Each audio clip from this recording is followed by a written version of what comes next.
Hi everyone, Graymachine here, and in this video I'd like to walk you through how to create the artwork for your next POAP right here in Figma.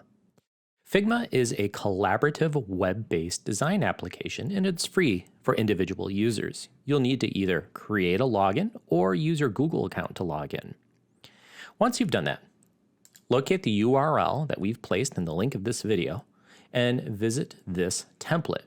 And now the first thing you're going to want to do is make your own copy. This original is view only and you will not be able to edit it.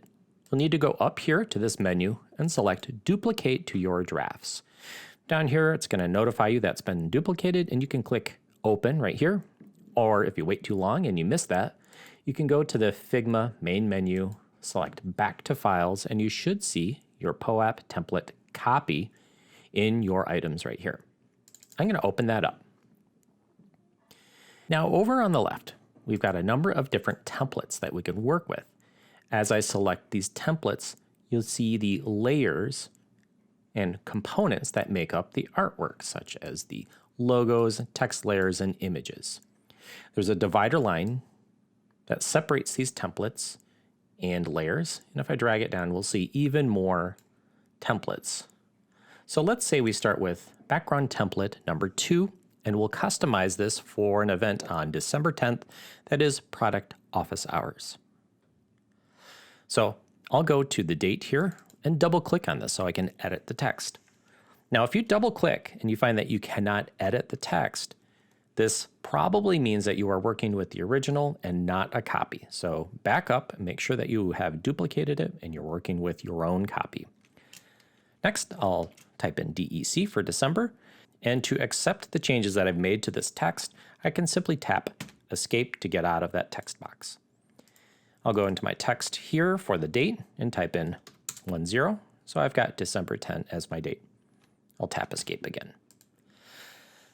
Now, if you want to navigate around, this is a very universal thing. Holding down the spacebar allows you to move around in the frame. So if I'd like to recenter myself right here so I can work on this event title, I can position myself like that. Now, I'll double click on this event title and I'll type in, with my caps lock on, product office hours. Now let's do some editing to this text to format it and make the layout a little bit better. I'll tap the escape key again and we'll go over to the text parameters over here and just do a little bit of tweaking. So with the design tab active right here, we can see that the typeface is Open Sans. It's using a weight that is bold and it's using a size of 47.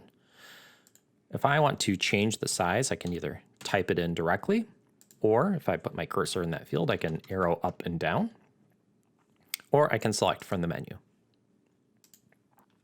Now, personally, I'd like to take office hours and drop it down to the next line. So I'll double click again so I can edit the text and place my cursor right here between product and office. I'll delete the space, but I'll add a carriage return or simply hit enter and tap escape again. Now what I'm seeing is that the space between these two lines is a little bit big for my taste. This is often called the leading, or here in Figma, it's called the line height. And that is right here, just under the type weight. Right now it's set to auto. So if I click on this, it will actually show me what that value is. So it's using a height of 54, while the type is set to 40. So that's a little bit big in my opinion. I'm going to use the arrow down to decrease the spacing between those lines. Now I could simply click on this layer and move it up with my mouse, or with the text selected, just use arrow up and down.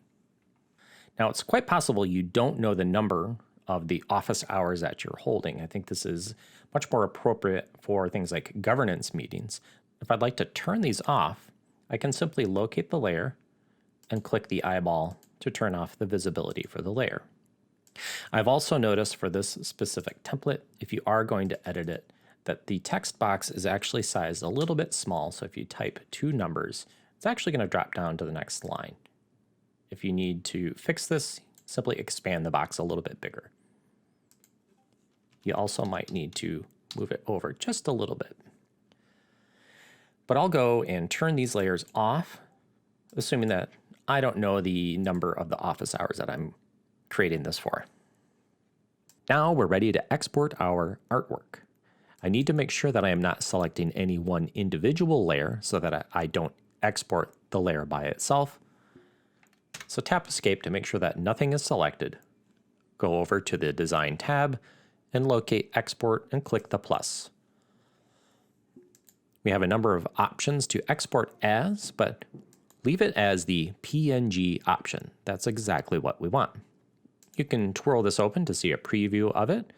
If I click on Export, this will give us a preview of all the stuff that it's exporting. We're only exporting one element, and the reason it gives us this dialog here is that it's letting us know exactly what's going on, because we can actually set up multiple items to export. So I could set this to export PNGs, SVGs of different layers all at the same time, and then export them all simultaneously. So that's the reason for the secondary dialog. So I'll get rid of these. So I just want one PNG, and I'll export this and click Export. If I show this in my downloads, and I can open this in Photoshop and look at the image right there.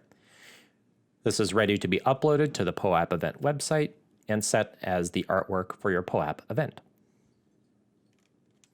So that is a quick overview of using Figma and the ShapeShift DAO templates for the POAP artwork.